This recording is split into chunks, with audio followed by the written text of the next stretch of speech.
I said earlier this week that there'd be more dark days ahead in this Parliament. And here we are.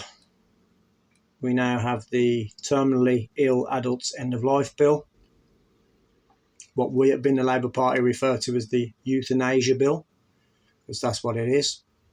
We're offing fellow human beings. It's passed the final Commons vote by just 23, the majority of 23. I won't go through all the reasons that we vehemently object to this legislation. Again, I've done a video about it previously. I've written about it. I've posted about it.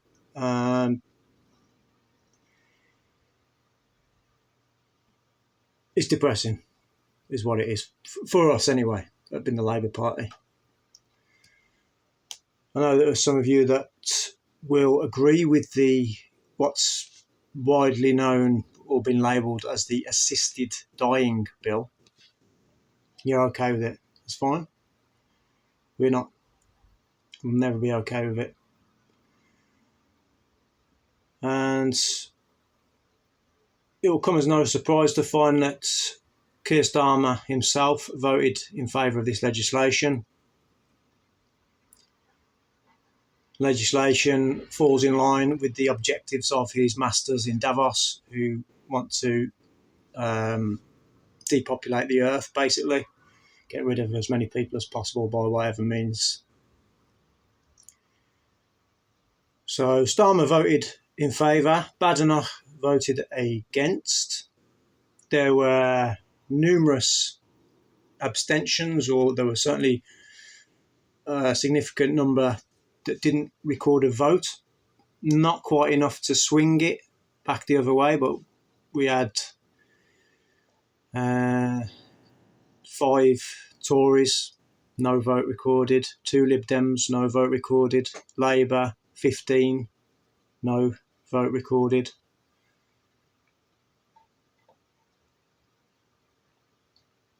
Most Labour MPs supported the bill, 224.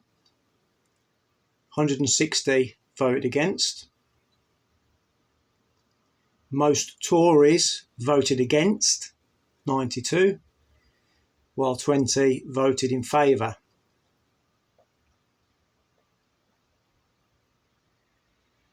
Some of you may be interested to note that the Reform vote was split as well.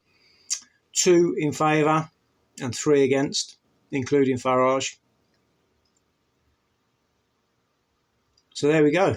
That's gone through and heads back to the Lords. So it's not passing into legislation straight away. It's got to go through to the Lords again.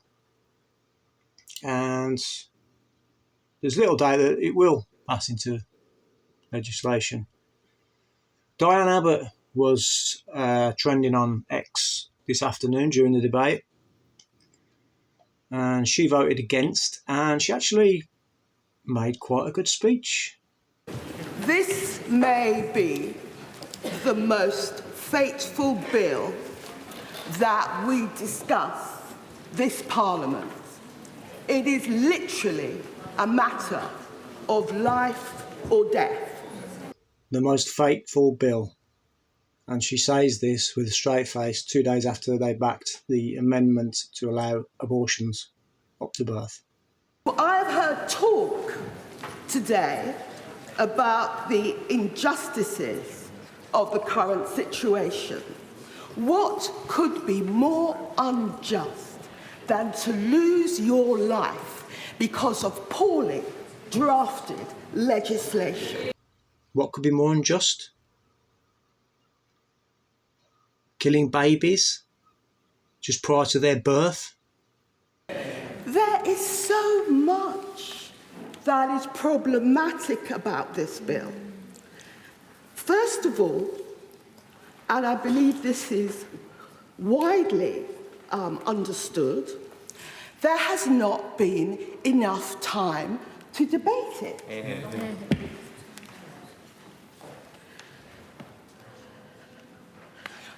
On a separate note, did you notice Diane's hand? Just watch again as she struggles to use a smartphone. She's not well, folks.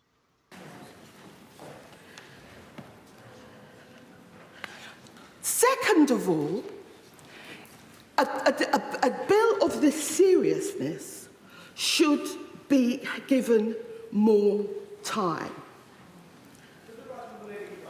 Now, at this point, Diane gives way to a Tory backbencher who makes a very good point. Yes, of course.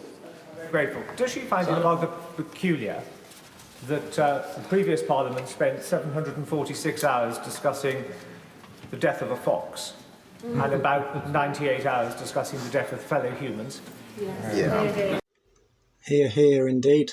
It has been pointed out by the Royal College of Pathologists and the former Chief Coroner that without a role for a coroner, this bill raises the possibility of foul play. But when an amendment was brought forward in committee to deal with it, it was opposed. This bill would allow private, for-profit contractors to run an assisted dying service with no profit cap and no transparency. But when an amendment was brought forward in committee to deal with this point, it was opposed.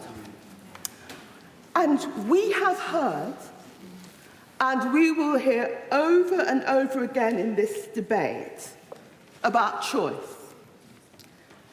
It may be choice this bill produces for those of us, like almost everybody in this House, who has, for the entirety of their adult life, been confident in dealing with authority and institutions.